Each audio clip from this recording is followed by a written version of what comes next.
Hello there guys, and welcome back to the channel. So in today's video we're going to take a look at the next great champion that I personally hate to use.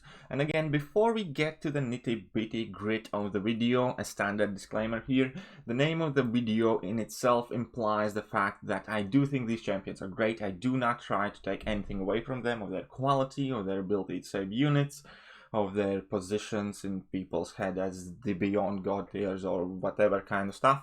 No, I do recognize these champions to be fantastic champions. I do recognize many people love them. I do recognize the fact that they are considered to be some of the best champions in the game, and for good reason, and I agree with that.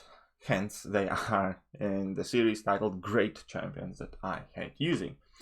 Everything I say is purely subjective and my kind of personal user experience, and more so the things that I personally dislike about these champions whilst using them, not a comment on their ability to clear the content, or not a kind of like trying to throw shade on anybody who does enjoy using these champions, because people are different and people enjoy different things.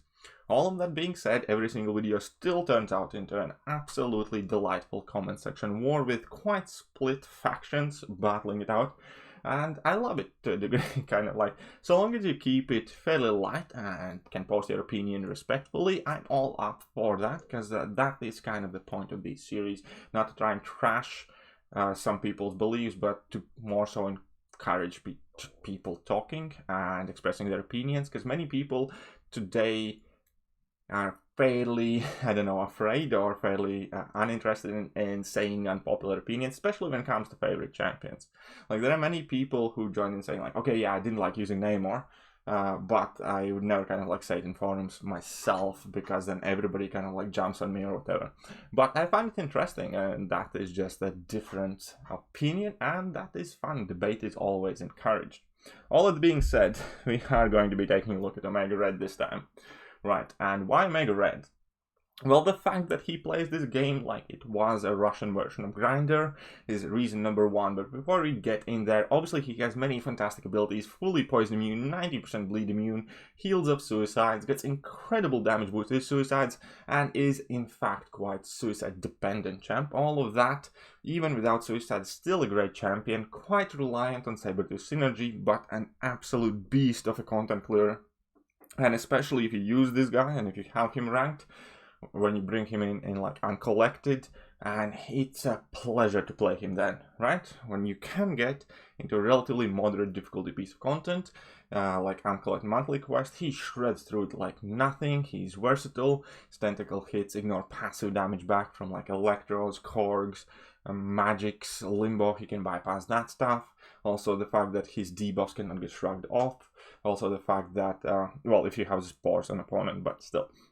And also the fact that his damage is passive, and there's pretty much nothing immune to it. There are champions who can shrug off or be immune to his degen from heavy attack, which is an active debuff, but the spore damage in itself is a passive degen, which pretty much nothing in game is immune to. So that's perfect. It's a beast, bypasses most, if not all, kind of like immunities, and it's just all in all fantastic champion to use. My problem with the Omega Red starts in questing, in matchups when going gets tough. Any fight, any single fight where you cannot finish off your opponent before they reach level 3. Any fight where you are forced to throw bait out a special attack, you can immediately see kind of decrease of this kind of like whole potential of Omega Red.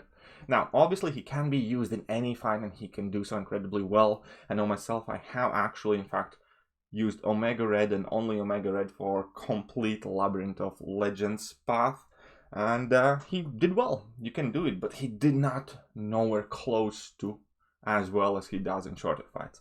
And there's the problem, because using Omega Red, not only you feel like in some sort of Russian gay bar, but you also go in a downward spiral. The longer the fight goes, the harder it is to maintain the spore zone. The harder it is to maintain the spore zone, the less damage you do. The less damage you do, the longer the fight goes. The longer the fight goes, the more chip damage you take, and your health goes lower. And the harder it is to maintain the spore, so on and so forth. And basically, as soon as there is that aspect of baiting out opponent's special attacks involved, and you trying to drop your heavy attacks to lock in your spores on opponent and do that at the same time as inflicting damage, staying close to them, baiting out special attacks. There's quite a lot to do in a fight. And obviously you can do that, and you can finish the fights, and you can play extremely well.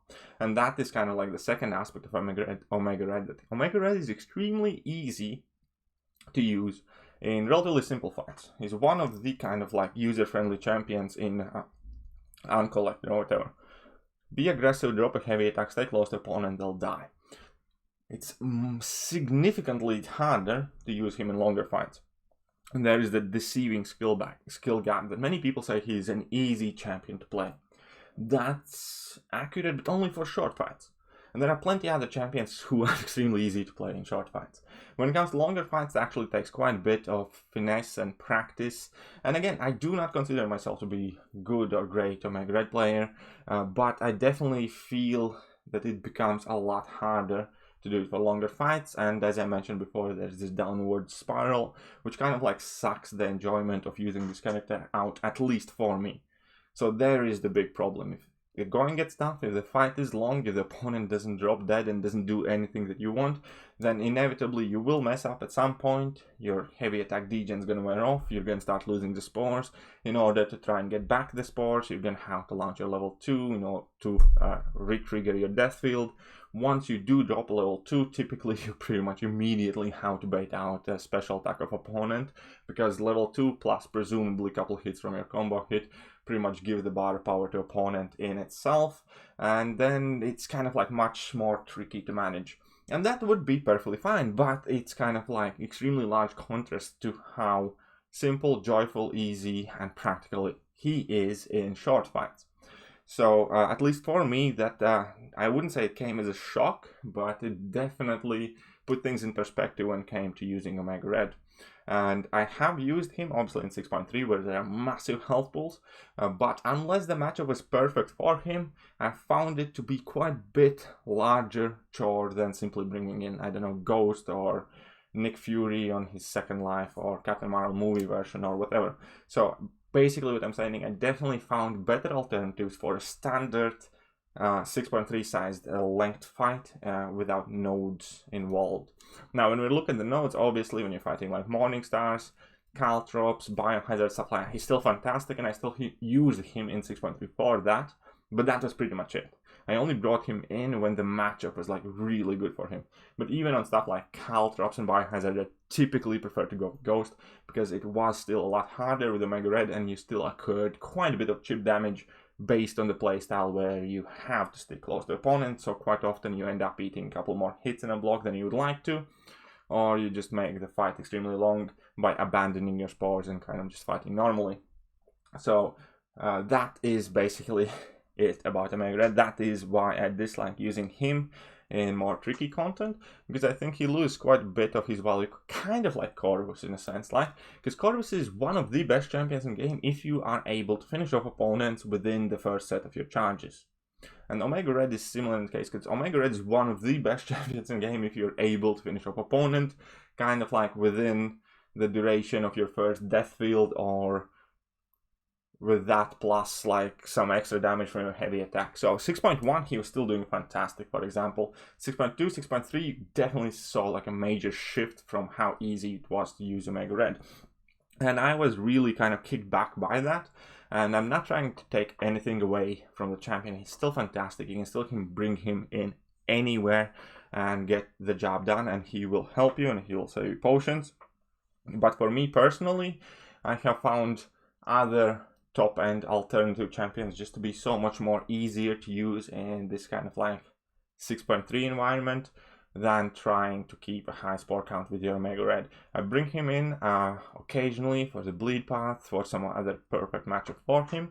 But other than that, I have kind of pushed him aside a bit, at least personally. That is as far as it goes. And I don't think I'm kind of going to change my opinion, because yes, he's great, but for me now, he's put a bit aside. He's great for perfect matchup. He's good in general long fight, but there are better options, and that is all. I'm not, again, trying to upset. Actually, I don't particularly care if somebody is upset. That's just my opinions. I still think he's a great champion.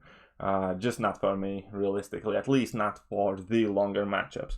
Now, that all being said, that will pretty much do for discussing Omega Red this time. Nothing too horrible, nothing too cringy, I suppose. Still great champion. Do not regret taking him up, especially because I run Suicide Masteries quite often, and he is one of the best champions with Suicide Masteries, obviously, because he gains a death field, because he gains a heal. And without them, if I wouldn't play Suicide Masteries ever, I'd personally probably stay away from this character, because again, it's kind of like night and day comparison, because the damage ramp up on Omega Red with Suicides is so much quicker than Omega Red without Suicides. But that is entirely different topic, and not the reason why we're discussing Omega Red this time. And now, as for next champion, and next champion actually has been requested by many of you to be on this series, and pretty much every single video I have seen somebody ask me why he hasn't been here yet. And the next champion is going to be Symbiote Supreme. And before we discuss this stud, like, I mean, look at him, he's one of the coolest looking champions in gaming. How to give him that? So cool. The artwork there is fantastic, but unfortunately there are plenty of things that annoy me personally about this champion. And again, full disclosure, I haven't had the biggest experience using this guy. I've only recently kind of acquired him, haven't fully ranked him up, haven't tried him out too many different matchups. I had used like a 3-star and 4-star before, just messing around, and that's kind of about it. So everything I'm going to say in that video, obviously going to have to take with a grain of salt, but there are definitely some common themes going in the reasons why I dislike certain champions, and he will fit one of those bills. All of that being said, I hope you guys enjoyed today's video. I hope you agree. If you do, drop a comment. If you don't, still drop a comment. Tell me why you love Omega Red and why am I so wrong, as you inevitably will. Again, all of that being said, hit all the buttons, hit that like button, hit that sub button, share the video with your alliance mates, ask them what they think about Omega Red, and yeah, I'm gonna catch you guys soon. See ya.